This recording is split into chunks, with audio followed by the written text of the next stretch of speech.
आज ही Doubtnut app download करें। Doubtnut पर होगा अब आपके सभी मैथ्स, केमिस्ट्री, फिजिक्स और बायोलॉजी डाउट्स का सफाया। बस अपने क्वेश्चन की फोटो खींचो, उसे क्रॉप करो और तुरंत वीडियो सोल्यूशन पाओ। Download now. असर्शन रीजन का हमारे पास क्वेश्चन है जिसमें असर्शन हमें दी हुई है कि अपनी ग्रोथ में कॉकरोच पीरियोडिक एक्टाइसिस अंडरगो करता है। बिल्कुल सही बात है।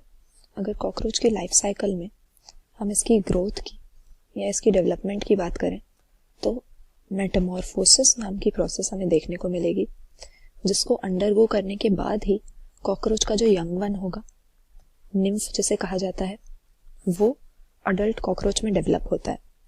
तो वैसे तो हम देखते हैं कि निम्फ काफ़ी हद तक कॉकरोच से सिमिलर होता है, अडल्ट कॉकरोच से। उसका जनरल बॉडी फॉर्म सिमिलर होता है, यानी दिखने में लगभग हमें सिमिलर ही लगेंगे निम्फ और अडल्ट कॉकरोच। फिर दूसरी चीज़, हैबिटेट भी सेम होता है। अडल्ट कॉकरोच भी टेरेस्ट्रियल हैबिटेट में ही रहता है और निम्फ भी, और इसका बिहेवियर भी सिमिलर होता है। लेकिन कुछ कैरेक्टरिस्टिक डिफरेंसेस होते हैं। जैसे पहली चीज़ कि जो यंग वंस होंगे, निम्फ होंगे, उनके सेक्सुअल स्ट्रक्चर्स या रिप्रोडक्टिव स्ट्रक्चर्स पूरे डेवलप नहीं होंगे, यानी सेक्सुअली वो मैच्योर नहीं होंगे। दूसरी चीज़, यंग वंस के पास वेल डेवलप्ड विंग्स नहीं होते जो कि अडल्ट में हमें मिलेंगे, और इनकी बॉडी का प्रोपोर्शन भी अडल्ट जैसा नहीं होता, यानी हेड इनका बहुत बड़ा होता है और एब्डोमेन छोटा होता है। तो इन्हीं सारे डिफरेंसेस को ओवरकम करके यंग वन अडल्ट में डेवलप हो जाए, इसके लिए मेटामॉर्फोसिस नाम की प्रोसेस होती है। और कॉकरोच के केस में डेवलपमेंट को पोरो मेटाबोलस डेवलपमेंट हम कहते हैं, ग्रेजुअल मेटामॉर्फोसिस जिसको हम कह सकते हैं, क्योंकि करीब 13 बार एक्डाइसिस अंडरगो करके, एक्डाइसिस से हमारा मतलब है मोल्टिंग की जो प्रोसेस है, जिससे धीरे धीरे निम्फ का साइज बढ़ता है, वो अडल्ट में डेवलप होता है। तो इस तरह की 13 मोल्टिंग यंग वन में होती है जब फाइनली वो अडल्ट में डेवलप होता है। तो ये स्टेटमेंट सही हो गई कॉकरोच की ग्रोथ या डेवलपमेंट के बारे में कि पीरियोडिक एक्डाइसिस यानी करीब 13 मोल्टिंग प्रोसेस के बाद जो निम्फ होता है वो अडल्ट में डेवलप होगा। फिर दूसरा हमें दिया है कि कॉकरोच के पास कंपाउंड आइज होती हैं।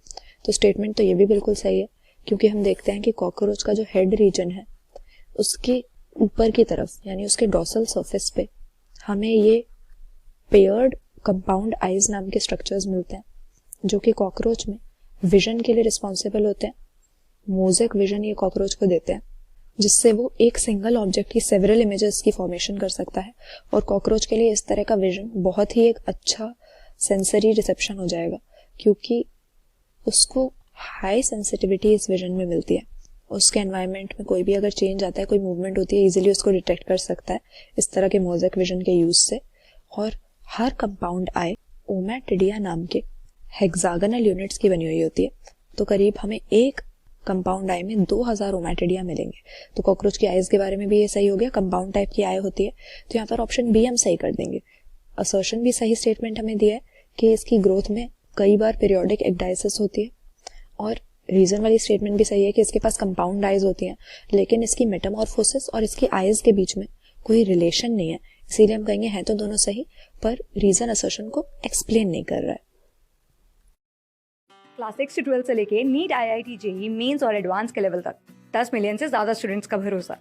आज ही डाउनलोड करें डाउटनेट ऐप या व्हाट्सएप कीजिए अपने डाउट्स 8400 400 400 पर।